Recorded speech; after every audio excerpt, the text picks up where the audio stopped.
estás aqui, posso sentir o seu calor.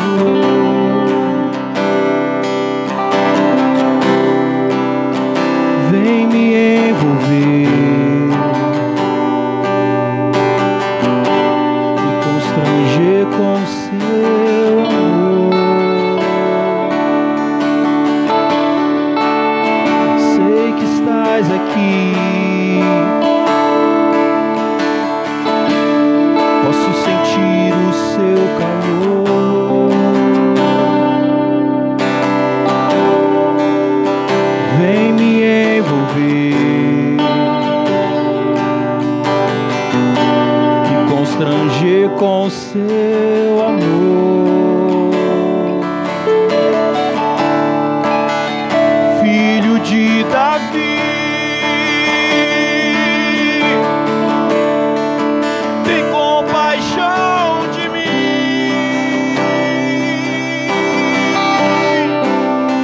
Toca nos meus olhos, faz as escamas caírem.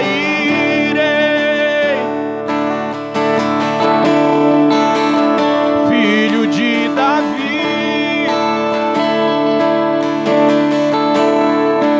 tem compaixão de mim. Toca nos meus olhos, pois eu quero te ver, eu quero te ver, quero te ver.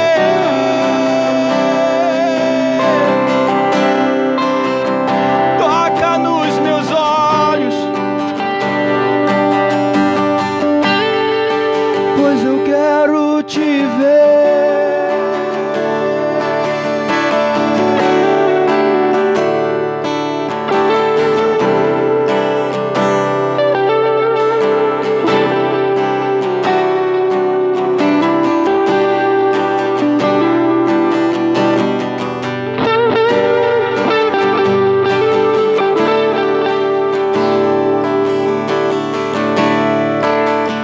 Sei que estás aqui,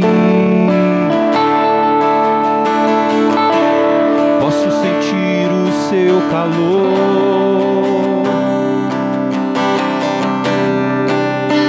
Vem me envolver e constranger com seu amor.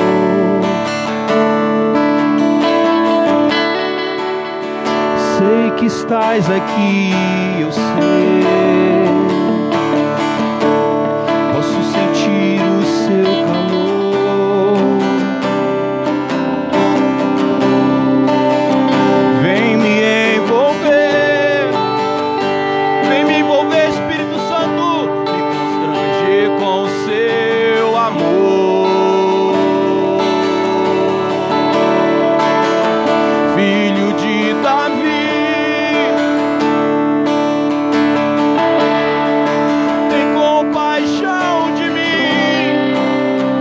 compaixão de mim, Senhor. Toca nos meus olhos, Deus. Faz as escamas caírem. Por favor, filho de Davi, filho de Davi. Tem compaixão de mim.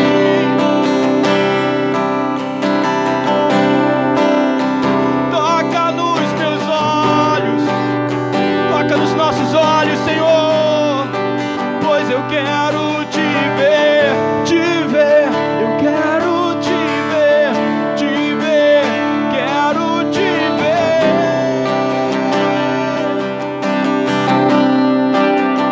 Toca nos meus olhos, pois eu quero te ver.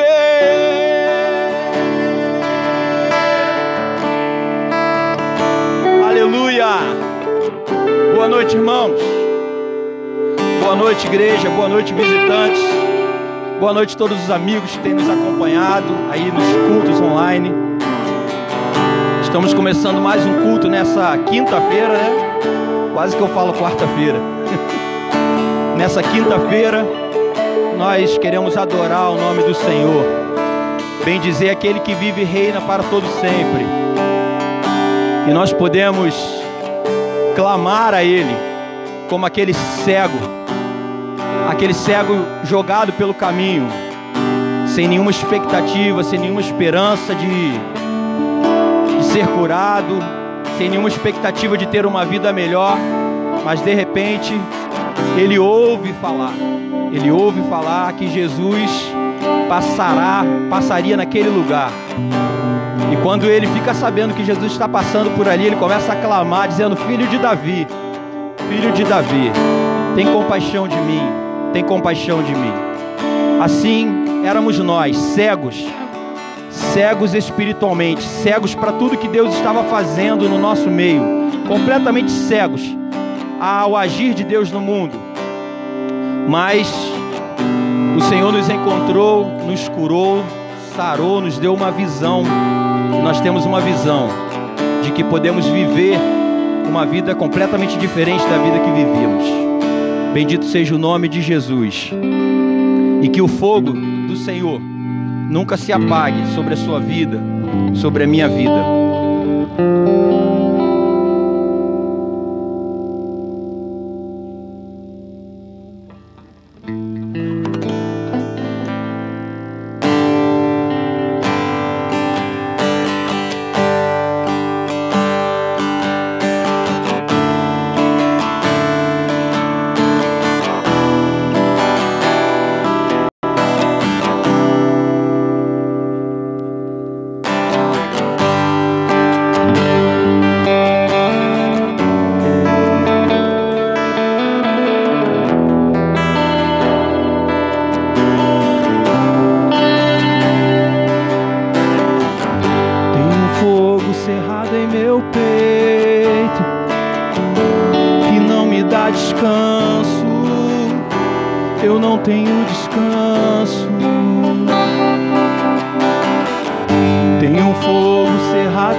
Aleluia, glória a Deus. O altar de Deus, o altar do Senhor, foi estabelecido por Ele mesmo no nosso coração. E esse altar que Deus estabeleceu no nosso coração é um altar que deve ter a chama acesa. E essa chama nunca deve ser apagada.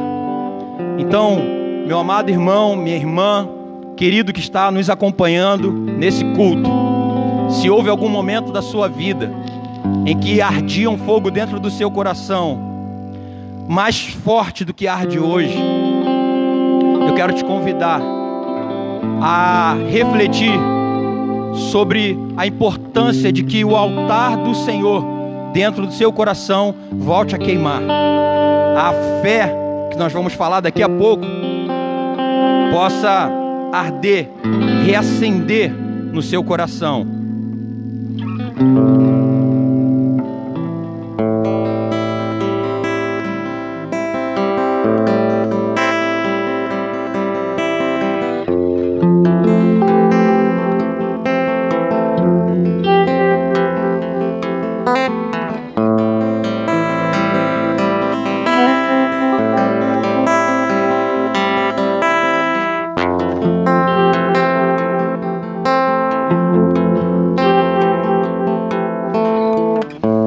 Existe um trono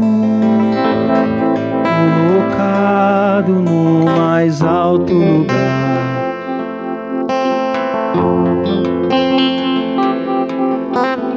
Rodeado de anjos, onde Deus reina.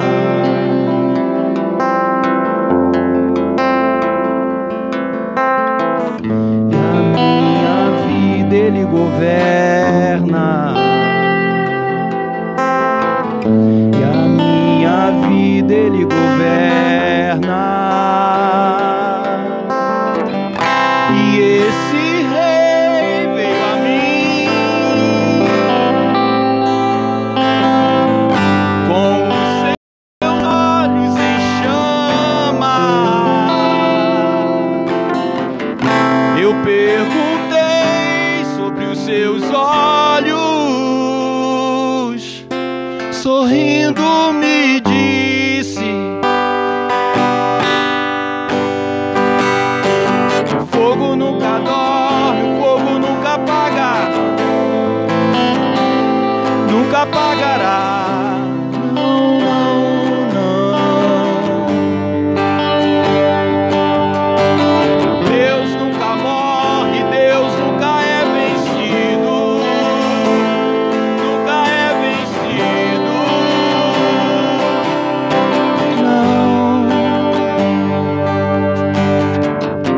Existe um amor mais ciumento que a morte.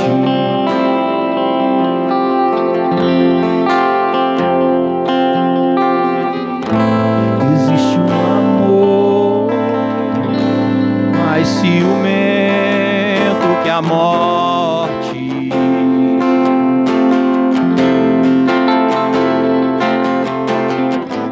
E a minha vida Ele governa,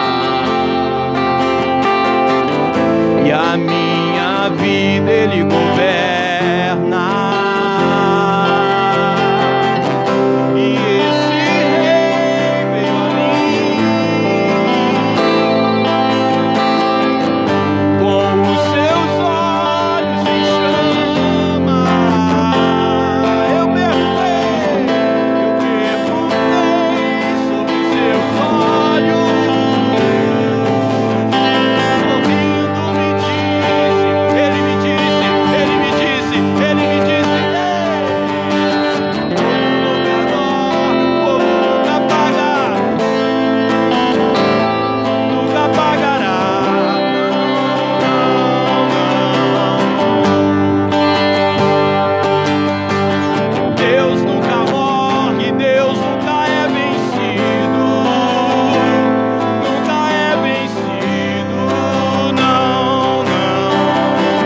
nunca paga,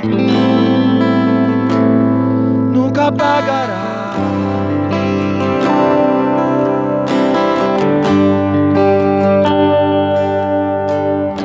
Deus nunca morre, Deus nunca é vencido, nunca é vencido, não, não. Fogo nunca morre, fogo nunca apaga, nunca apagará.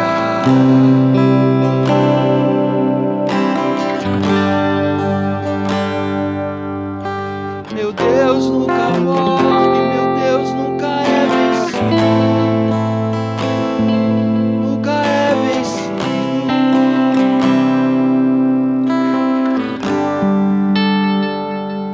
Vamos orar ao Senhor. Pai de amor, de infinita bondade e graça, nós bendizemos o Teu nome, Senhor, nesta noite. E na nossa pequenez, ó Deus, nós queremos elevar o Teu nome e o nome do Teu Filho Jesus no mais alto lugar que nós possamos, que nós podemos. Recebe, ó Deus, a nossa adoração para Ti. Recebe o nosso culto que é para o Senhor. O culto que é para engrandecimento do Senhor. E quanto mais engrandecemos o Senhor, mais nós diminuímos, Senhor. E esse é o desejo do nosso coração nesta noite. Diminuir, apagar, Senhor, desaparecer, para que somente a obra do Teu Filho Jesus seja clara e notória ao mundo. A obra que Ele realizou, morrendo e ressuscitando em nosso favor. Recebe a nossa adoração, Senhor, a adoração desses meus irmãos tão queridos que estão em suas casas, cantando conosco, acompanhando conosco o culto, o trabalho, os trabalhos que têm sido realizados aqui. Abençoa, Senhor, em nome de Jesus. E agora leva-nos a refletir acerca da Tua palavra, da fé que encontramos na Tua palavra. Em nome de Jesus, Senhor, nós oramos a Ti. Amém. Amém. Convidar o pastor Rafael para trazer a palavra.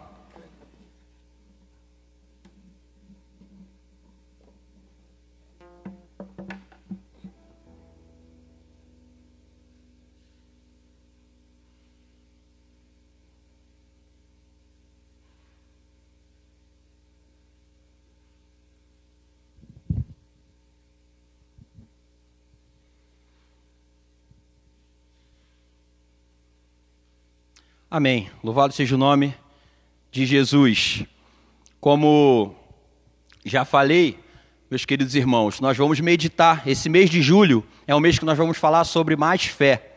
Você deve estar acompanhando aí em algum lugar, eu acho que é no canto de cá, é nesse canto aqui? Nesse canto aqui inferior, você está acompanhando aí mais fé.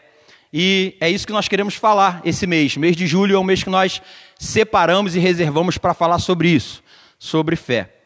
E o texto que nós vamos meditar, eu queria que você acompanhasse, que você postasse aí, é o texto de Romanos. O texto de Hebreus, desculpa, o texto de Hebreus, texto clássico de Hebreus, capítulo 11.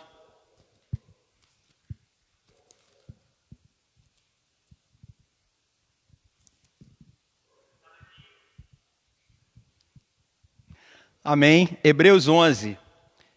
Hebreus 11 vai nos falar, o autor aos Hebreus, no capítulo 11, vai nos falar acerca da fé.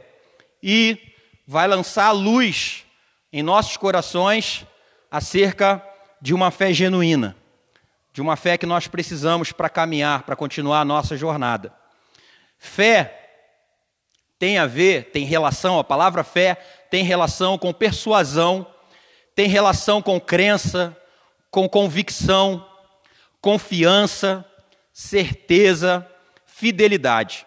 Todas essas palavras são ou sinônimo, ou estão ali juntinhas com a palavra fé em seu significado. Agora eu queria te perguntar o que é a fé para você. Antes de nós lermos o texto, eu queria que você colocasse aí nos comentários a sua experiência de fé. Se você pudesse traduzir fé em uma frase, se você pudesse, na verdade, transformar a sua fé em uma frase, Se você pudesse transformar as experiências ou a experiência de fé que você teve até os dias de hoje em uma frase, que frase seria? Para você, fé é o quê? Escreve aí nos comentários. Para mim, fé é isso, Rafael. Para mim, fé é algo sobrenatural, né? Algumas pessoas vão dizer. Eu perguntei hoje cedo para um amigo o que ele achava que era fé.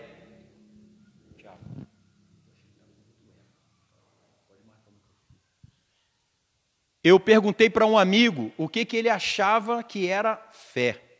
E ele descreveu para mim. Ele disse que fé é uma certeza que fazia com que ele se movesse em direção a alguma coisa. Essa é a definição de fé desse irmão que eu perguntei hoje cedo. Fé, para ele, é algo que tira ele de um ponto A e o leva até um ponto B. Ou seja, fé é algo que faz com que ele se levante, se mova em direção a algo. Nós sabemos que, para esse irmão, fé é aquilo que faz ele ir na direção de Deus. E esse irmão ainda trouxe uma ilustração. Falou para mim que fé era para eu pensar numa corda amarrada a uma pedra gigantesca. E o que seria mais fácil? Seria mais fácil eu puxar essa pedra em minha direção ou ser puxado pela força dessa pedra, não é? Muito mais fácil, obviamente, ser puxado por essa pedra. E esse irmão, então, complementou. Então, fé para mim é como essa corda que está entre nós e essa pedra. E fé para mim está no fato de descansar, que é muito mais fácil aquela pedra enorme me atrair, me puxar para perto dela do que eu conseguir movê-la do lugar. Muito bem, mas o que é fé para você? Já comentou aí? Já colocou o que é fé? Muito bem. Daqui a pouco eu vou ler aqui o que colocaram. Não vou citar o nome, não. Me fala aí, daqui a pouco, Vanessa, uma frase aí de fé que tem um escrito que eu vou citar aqui, ou Vanessa ou Tiago, que eu vou citar aqui daqui a pouco. Muito bem. Então, o texto de hoje de Hebreus, capítulo 11, o verso 1, vai falar o seguinte para nós. Ora, a fé é a certeza daquilo que esperamos e a prova das coisas que não vemos. Fé é a certeza daquilo que esperamos e a prova das coisas que não vemos. Essa carta, a carta escrita aos Hebreus, nós não sabemos quem foi o escritor, né? Por tradição, a igreja não colocou um nome, não definiu, não conseguiu definir ao longo da história da igreja quem foi certamente o autor desta carta. Mas isso não nos importa tanto, porque o que nos importa, então, é saber o objetivo que aquele autor tinha quando pensou em escrever esta carta.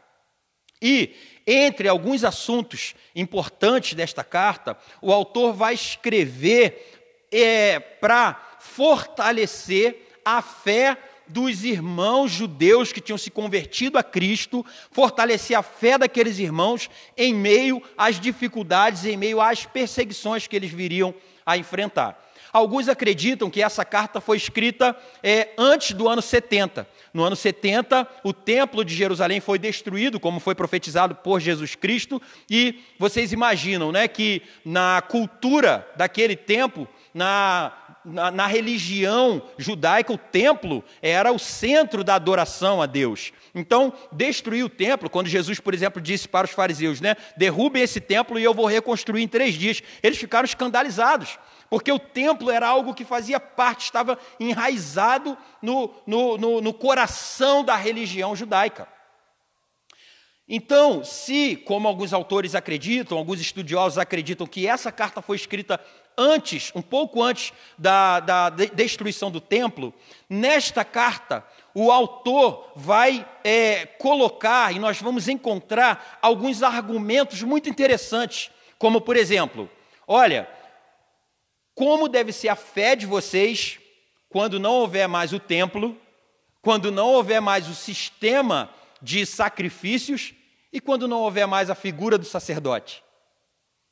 Por isso, na carta aos Hebreus, nós vamos encontrar a excelência, a excelência da obra de Cristo, falando que Cristo nos abriu um novo e vivo caminho, falando que Cristo é o nosso sacerdote, ou seja, em Hebreus nós vamos encontrar que não precisava mais, não era necessário mais a partir da morte e ressurreição de Cristo, que houvesse um homem entre outros homens e Deus que pudesse interceder pelos homens. Nenhum homem, nenhuma mulher poderia interceder, e aí o autor aos Hebreus vai dizer que aquele que intercede por nós, à destra do Pai, é o Cristo, o homem que foi morto, ressuscitado, está lá intercedendo por nós. Então, foi-nos aberto um novo e vivo caminho, que o autor vai dizer, que não é mais o caminho do templo, não é mais o caminho para os sacrifícios, para comprar animais na porta do templo, não é mais aquele caminho, é um novo e vivo caminho aberto por Jesus Cristo, pelo derramamento do seu sangue, no qual eu e você e todas as pessoas passaram a ter acesso ao Deus Pai. Então o autor aos Hebreus vai dizer, tira o templo, porque o templo será destruído, tira o templo, tira o sacerdote, tira o sistema de sacrifícios, de culto desse povo, e o que fica? Fica a fé. Fica a sua fé. Onde estará a fé desse povo quando não puder mais ir ao templo, quando não tiver mais a figura do sacerdote, quando não houver mais o culto, o sistema religioso? Onde estará a fé desse povo?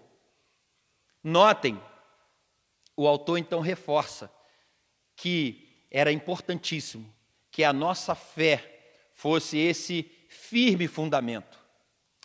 Ou seja, o autor aos Hebreus está tirando, desconstruindo todo o fundamento da fé do sistema judaico religioso, todo o fundamento da fé, da religiosidade judaica. O autor vai desconstruir, falando que a nossa fé é um firme fundamento.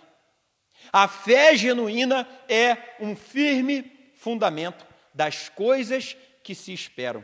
Firme fundamento, aqui no versículo 1, fala acerca da base para a confiança, fala sobre garantia. Firme fundamento é nós pensarmos numa fundação, por exemplo, de uma casa ou de um prédio e entendermos que é impossível construir uma casa firme e segura se nós não tivermos um fundamento correto. Se a fundação começar errada, se o tipo de material que nós utilizarmos ali para aquela fundação for equivocado, for errado, for fora das especificações, é possível que tudo que nós construirmos sobre aquele fundamento venha a desabar. Mas o autor aos Hebreus fala que esse fundamento é uma garantia, que a fé é essa garantia que nós temos de que estamos construindo a nossa vida cristã, estamos erguendo, levantando cada tijolo da nossa jornada cristã sobre um firme fundamento. A fé em Deus e no Cristo de Deus. Essa é a fé que o autor aos Hebreus vai tratar. Eu sei que para falar de fé, nós poderíamos falar de muitas coisas, mas hoje nós vamos fazer uma introdução um pouco panorâmica, e ao longo do mês inteiro nós vamos falar mais sobre fé. Eu sei que você tem muitos conceitos, tem visto muitos movimentos de fé no nosso tempo, mas eu quero que você atente para este capítulo, que nós não vamos lê-lo todo hoje, e nem vamos meditar sobre todo o capítulo 11, mas se você ler todo o capítulo 11, você vai poder colocar muita fé moderna que está por aí, muitos movimentos de fé, você vai poder colocar à luz da Escritura Sagrada e verificar se realmente é uma fé genuína.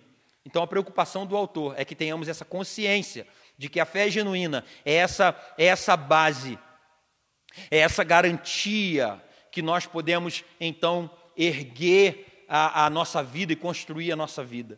E o autor aos Hebreus vai reforçar que não é para os irmãos desistirem da sua fé.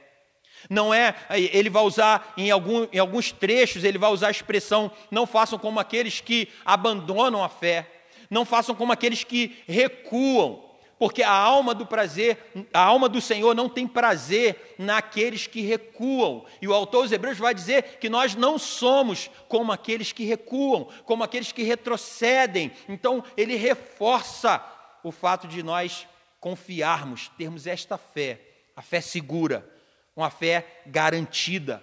Uma fé que não se deixa levar por qualquer vento de doutrina, que é outra coisa que ele vai tratar no texto. Alguns que se deixavam levar por ventos de doutrina, em Hebreus, ele vai tratar sobre isso, o autor.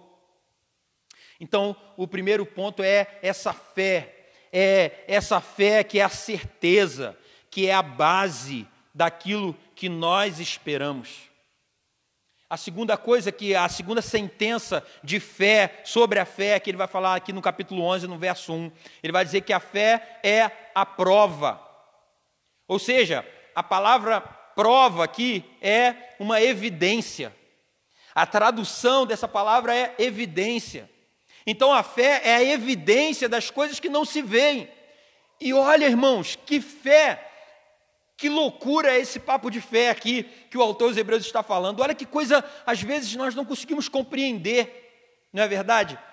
Às vezes nós não conseguimos alcançar, conseguimos mergulhar fundo nessa palavra. Mas o autor está dizendo que a fé é uma evidência. Agora eu te pergunto, como nós podemos ter evidência de uma coisa que ainda não aconteceu? Então a fé é isso. A fé gera no nosso coração, gera diante dos nossos olhos uma prova, uma evidência de coisas que ainda não aconteceram. Porque a fé faz nascer algo dentro do nosso coração. A fé faz surgir um sonho novo dentro de nós. A fé nos faz criar expectativas de coisas que ainda não aconteceram, mas nós temos tanta certeza de que elas vão acontecer. Essa é a fé que traz à existência aquilo que os nossos olhos ainda não veem. Olha o verso 7, o que diz?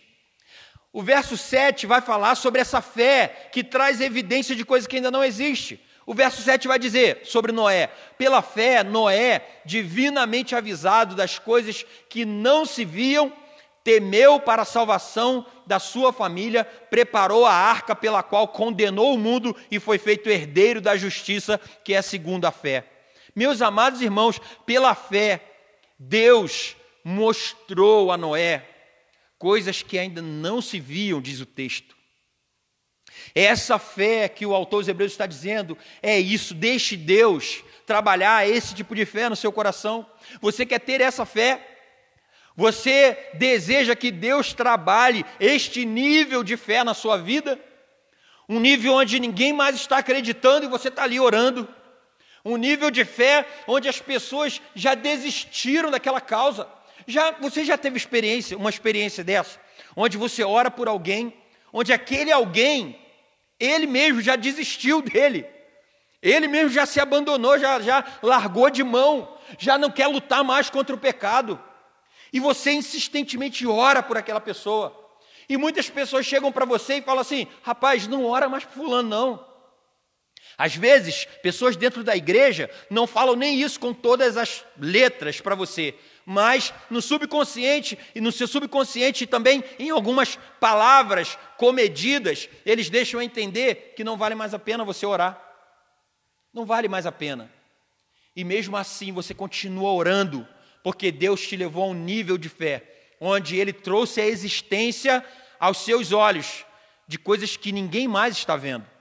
Quantas vezes, nós nos deparamos com o pastor Pedro, é o nosso pastor que nos dá esse exemplo, de quantas vezes está orando por coisas que ninguém está vendo.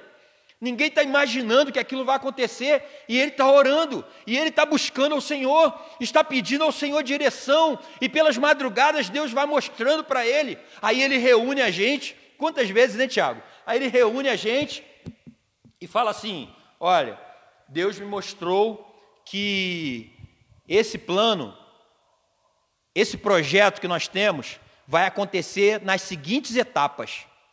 Primeiro nós vamos fazer aqui, depois de tantos meses nós vamos fazer aqui, depois nós vamos fazer aqui até fechar e concluir o projeto. Irmãos, coisas que Deus mostrou para ele que não mostrou para mais ninguém. Ou seja, essa fé de colocar no coração, trazer à existência uma coisa que ninguém mais está vendo. Eu pergunto de novo, você quer esse nível de fé? Então, segura esse texto aí, por favor. Aqui vão algumas dicas rápidas dentro desse próprio texto acerca do que você precisa fazer para ter esse nível de fé, essa fé de Hebreus 11, para nós concluirmos. Versículo 6 vai falar o seguinte: ora, sem fé é impossível Sem fé é impossível. Irmãos, é impossível. Sem fé é impossível agradar-lhe, porque é necessário que aquele que se aproxima de Deus creia que Ele existe e que é galardoador dos que o buscam. Aquele que se aproxima, a palavra aqui que se aproxima tem a ver com chegar perto e ficar perto. Aquele que se aproxima aqui no texto aos Hebreus tem a ver com adoração, tem a ver com intimidade. E ele continua dizendo, acreditar que ele é galardoador dos que o buscam. Galardoador aqui é um remunerador. Galardoador aqui é aquele que recompensa. Amados irmãos, como o apóstolo Paulo disse na sua carta aos Coríntios, sejam firmes e constantes, sempre abundantes, crendo que o seu trabalho, o nosso trabalho, não é vão no Senhor, firmes e constantes, porque o Senhor é nosso galardoador, é Ele quem remunera a nossa fé, porque a fé, como disse o apóstolo Paulo, vem de Deus. Aquele que não tem fé, peça a Deus, porque a fé vem dele. Agora, nesse último versículo aqui, nós vimos algo interessante, que não é qualquer tipo de fé, é uma fé que tem a ver com relacionamento com Deus. Relacionamento íntimo, é estar perto de Deus, é aproximar-se de Deus e ficar ali perto de Deus e adorar ao Senhor. É isso que nós estamos fazendo. E é essa fé que nós vamos falar ao longo desse mês. E vamos abordar muitas outras coisas acerca de fé, porque a Bíblia inteira é cheia de fé, né? O texto mesmo de Hebreus, que em uma outra oportunidade eu vou voltar nele para falar, diz que pela fé nós acreditamos que os mundos foram feitos. Ou seja, o mundo foi feito e nós podemos acreditar por meio da fé. Então a Bíblia, de Gênesis a Apocalipse, fala sobre fé. E é isso que nós queremos falar. Nós queremos que nesse mês, meu irmão, minha irmã, você tenha uma injeção de ânimo. Uma injeção não só de ânimo, mas uma injeção de fé. Dessa fé genuína que nós vamos abordar ao longo do mês. Deus abençoe a sua vida. Em nome de Jesus, eu quero mais uma vez orar por você. Quantas vezes, né? Quantas pessoas nós conhecemos aí ao longo da jornada que perderam a fé. Perderam a fé. Nós vamos orar por essas pessoas também agora. Nós vamos orar por nós que nos deixamos levar, às vezes, por uma coisa ou outra. Fique com a gente esse mês, né? Na próxima oportunidade eu vou falar sobre essa fé. Nós vamos falar um pouco mais sobre fé. Então fica conosco. Esse mês será um mês muito gostoso de nós trabalharmos essa temática sobre fé. Deus abençoe a sua vida. Vamos orar e encerrar aqui o nosso culto de hoje. Senhor nosso Deus, nós agradecemos a Ti mais uma vez pelo privilégio e oportunidade de estarmos juntos aqui, de termos adorado o Teu nome e de termos aprendido, ó Deus, sobre fé. Que o Senhor ministre essa fé no nosso coração. Que o Senhor nos leve a esse nível de fé, a esse aprofundamento de fé, Senhor. De uma fé, ó Deus, que realmente nos deixa perto do Senhor, independente das circunstâncias. De uma fé, Senhor, que é essa garantia, esse fundamento bem sólido ao qual nós estamos firmados sobre ela. Esta fé, Senhor, que nós queremos para viver e para continuar a nossa jornada no tempo que o Senhor ainda nos deu aqui na terra. Que o Senhor abençoe as pessoas que estão nos acompanhando. Abençoa aquelas pessoas, Senhor, que têm, ó Deus, lidado todos os dias com sua crise de fé, pessoas que todos os dias têm vivenciado experiências, Senhor, que às vezes parece que realmente não vale mais a pena acreditar em Ti, às vezes parece que o Senhor se ausentou de tudo que está acontecendo, Pai, mas o Senhor está presente, mais presente como sempre esteve presente, o Senhor está conosco, então nos dê experiências de fé ao longo desse mês também, a fé, Senhor, que realmente cura, a fé, ó Deus, que não nos abandona apesar de um diagnóstico ruim. E mesmo quando o Senhor não cura, nós continuamos com fé, caminhando em fé, Senhor. Nos ajuda, Pai, a ter esta fé que João escreveu, a fé de crer no Teu Filho como único e suficiente Salvador. Esta é a verdadeira e a mais importante fé, Senhor, que nós podemos ter e nutrir. Esta fé de crer naquilo que Jesus Cristo fez por nós na cruz do Calvário. Portanto, Deus, em nome de Jesus, nos abençoa. Para a honra e glória do Teu nome nós oramos. Amém, amém, amém. Amados irmãos, tchau, tchau. Um beijo grande. Um beijo para os irmãos da congregação, um beijo aí para os irmãos da IBA, um beijo grande para as igrejas que têm nos acompanhado, Igreja Batista Central de Seropédica, Central de Lagoinha e muitos outros pastores, amigos que têm nos acompanhado aqui. Um beijo, um abraço apertado ainda virtual, né? Mas em breve estaremos juntos novamente. Irmãos, um aviso rapidinho, domingo agora, nós já avisamos isso, mas só para reforçar, domingo agora nós vamos nos reunir aqui no templo. O pastor Pedro vai reunir um grupo de irmãos para a gente definir algumas coisas acerca do nosso retorno aos cultos presenciais, tá? Eu sei que muitos irmãos já estão voltando por aí, muitas igrejas estão se reabrindo, muitas, né, entre aspas, não tenho números estatísticos, então estou usando aqui um termo que todo mundo está usando. Mas nós vamos com calma, tá? Aqui nós vamos com calma. Estamos sob a direção do Espírito Santo de Deus e sob a direção do nosso pastor Pedro. Então, domingo, agora de manhã, nós vamos nos reunir e domingo à noite nós vamos ter aí um comunicado para os irmãos, tá bom? Fiquem atentos. Deus abençoe. Tchau, tchau.